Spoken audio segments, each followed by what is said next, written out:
নমস্কার, সালাম, সত শ্রী আকাল, গুড ইভিনিং। এডুকেশন লাইফ চ্যানেলের পক্ষ থেকে সবাইকে স্বাগতম। I welcome to all of you. তো আজকে একটা বিগ ব্রেকিং নিউজ। যারা এতদিন থেকে আমার কমেন্টে জিজ্ঞেস করছিলেন যে জিটিপিজিটির এক্সাম কোন দিন হবে, আর আমি আগেও তোমাদেরকে বলেছিলাম যে জিটিপিজিটির এক্সাম যেহেতু মের 10 তারিখে আপনাদের অ্যাপয়েন্টমেন্ট দেবে, এর জন্য ডিসেম্বর ওর জানুয়ারিতে হবে। আর জানুয়ারি হওয়াটা পসিবল কম ছিল, বিকজ জানুয়ারি ওর ফেব্রুয়ারিতে পঞ্চায়েত ইলেকশন হবে। তো আজকে দিয়ে দিয়েছে। আমি যেটা বলেছিলাম আমার আগের ভিডিওতে দেখতে পারো, আমি এটা আগেই বলেছিলাম যে ডিসেম্বর লাস্ট উইক ওর জানুয়ারি ফার্স্ট উইকে কিন্তু তোমাদের এক্সাম কনফার্ম হবে, যেহেতু এইটার অ্যাপয়েন্টমেন্ট মের 10 তারিখে দেবে।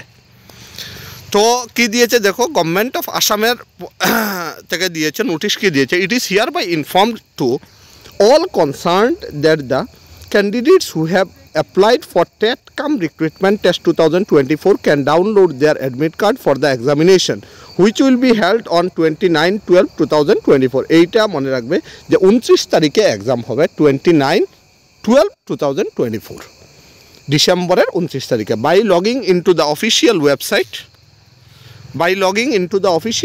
of the Directorate of Secondary Education Assam, that is http://madhyamik.assam.gov from 11 am 11টা থেকে 15 তারিখে আপনারা অ্যাডমিট কার্ড ডাউনলোড করতে পারবেন। The candidate can download their admit card by using their application number. Application যেটা নাম্বার আছে ওইটা দিয়ে আর পাসওয়ার্ড দিয়ে আপনারা ওই অ্যাপ্লাইড ফর দ্য পোস্ট ওইটাতে অ্যাডমিট কার্ড ডাউনলোড করতে পারবেন।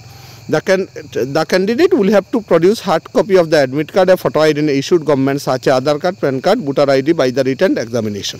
এটা তো আপনারা সবাই জানেন যে রিটার্ন এক্সামিনেশনে যেতে একটা ডকুমেন্ট নিতে হয়, যেটা আধার কার্ড, প্যান কার্ড আর ড্রাইভিং লাইসেন্স, ভোটার আইডি যে কোনো একটা আপনারা নিলেই হবে।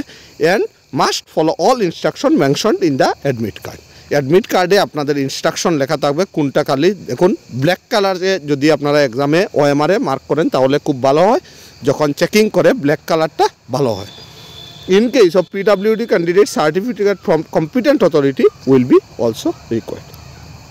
তাহলে তোমরা পেলে যে 29 ডিসেম্বরের 29-এ তোমাদের শিওরলি এক্সাম হবে।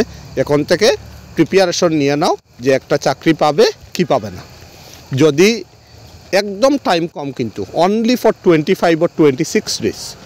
এখন কিন্তু মহাভারত রামায়ণ পড়ে কিন্তু হবে না, এখন আপনাদের টু দ্য পয়েন্ট পড়তে হবে। অনেক মোটিভেটার থাকবেন, অনেক ইউটিউবের মোটিভেটাররা দেবেন, অনেক টিচাররা মোটিভেশন দেবেন, হ্যাঁ, যে আপনারা ওই রকম পড়তে হবে, ওই রকম পড়তে হবে। আপনারা এই রকম না, আপনারা অনলি ফর টপিক ওয়াইজ পড়বেন, তাহলে কিন্তু আপনারা সাকসেস পাবেন।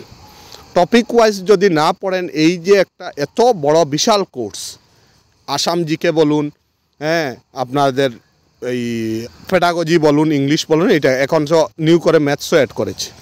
আর ইন্ডিয়ান জিকের কথা বলি যে 10 মার্ক হবে, আপনারা এইটা কিন্তু স্কিপ মারতে পারেন। স্কিপ বলতে কিভাবে বলছি, যে এই 10 মার্কের জন্য আপনারা এমনিতেই এক্সামে 5-6 পাবেন। যদি আপনার আগের 9-10-এর বইটা ভালো করে পড়া থাকে, 5-6 তো এমনিতেই পাবেন। এর জন্য এটাতে বেশি পড়ে টাইম নষ্ট করে হয় 6 or 7-এর উপরে আপনারা পাবেন না।